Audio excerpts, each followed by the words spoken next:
Revue de presse, les grands titres de l'actualité mondiale. États-Unis, Elon Musk nommé ministre de l'efficacité gouvernementale par Donald Trump. Dans une décision qui a fait l'effet d'un tremblement de terre politique, Donald Trump, fraîchement élu président des États-Unis, a désigné Elon Musk comme ministre de l'efficacité gouvernementale. Ce poste inédit vise à introduire des réformes budgétaires drastiques et une dérégulation de l'État. Le New York Times souligne l'audace de cette nomination, qui mise sur l'esprit d'innovation de Musk pour rationaliser les dépenses. De son côté, The Washington Post émet des réserves, évoquant des inquiétudes quant à la concentration de pouvoir entre politique et grande industrie, un phénomène inhabituel même dans la politique américaine. La réponse du public est mitigée, certains voient dans Musk une chance de « dépoussiérer » l'administration fédérale avec un modèle plus efficace, tandis que d'autres redoutent les répercussions d'une vision libertarienne extrême.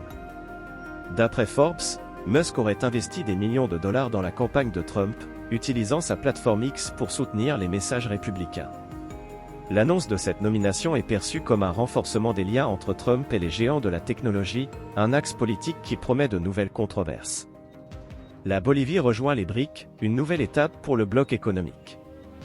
En marge de la COP29 à Bakou, Zelinda Sosa, ministre des Affaires étrangères bolivienne, a confirmé que son pays acceptait l'invitation à rejoindre le groupe BRICS, Brésil, Russie, Inde, Chine, Afrique du Sud, un ajout qui marque une étape cruciale pour le bloc. La ministre a remercié la Russie pour son soutien diplomatique et financier, signalant que la Bolivie espère diversifier ses partenariats économiques et s'affranchir des financements traditionnels souvent associés à des conditions strictes. El Diario, principal journal bolivien, y voit une opportunité pour le pays de se soustraire aux conditionnalités oppressives des accords de développement occidentaux. Cette adhésion s'inscrit dans un mouvement plus large des pays du Sud qui cherchent à renforcer leur influence mondiale, comme l'illustre la récente invitation des BRICS adressée à l'Ouganda, l'Algérie, le Nigeria, et même à la Turquie. Le monde diplomatique souligne que cette expansion représente une réponse directe à l'hégémonie des modèles de gouvernance financière occidentaux, avec des collaborations entre pays du Sud de plus en plus affirmées. Burkina Faso, Ibrahim Traoré renforce la sécurité nationale.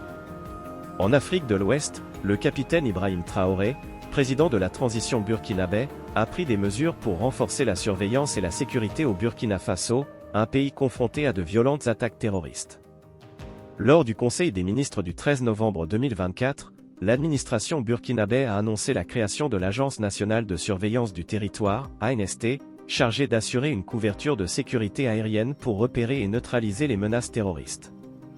Selon le Faso.net, cette initiative est une réponse directe à la montée de l'insécurité au Burkina Faso et aux critiques adressées à Traoré concernant la gestion de la sécurité intérieure.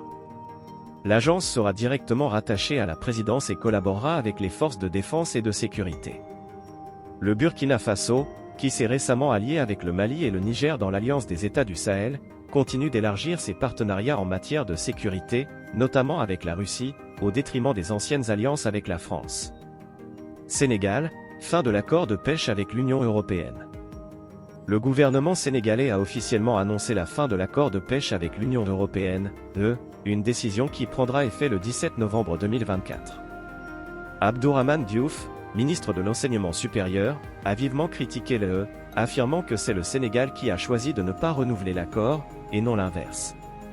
Cette rupture est saluée par de nombreux pêcheurs sénégalais, qui reprochent aux bateaux européens de surexploiter les ressources maritimes locales, réduisant ainsi leurs propres revenus.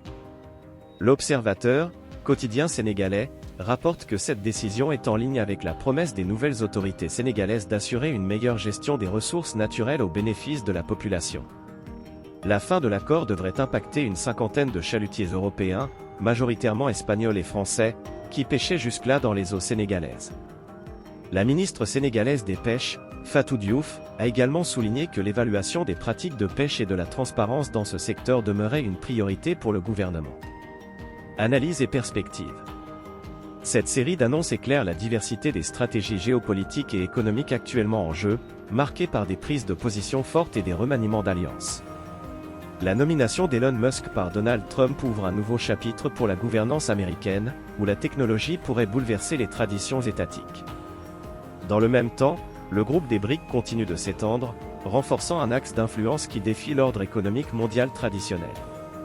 Quant à l'Afrique, la quête pour une autonomie accrue et une gestion équitable de ses ressources naturelles est illustrée tant par la création de nouvelles agences de sécurité que par la fin d'accords internationaux controversés. Les mois à venir permettront d'observer l'impact de ces initiatives sur les dynamiques de pouvoir et sur l'équilibre des relations internationales. Abonnez-vous à ActuMonde pour ne rien manquer de nos analyses et actualités. Votre soutien est essentiel pour nous permettre de continuer à vous offrir du contenu de qualité. N'oubliez pas de liker, de partager et de laisser un commentaire pour nous dire ce que vous en pensez. Merci pour votre fidélité.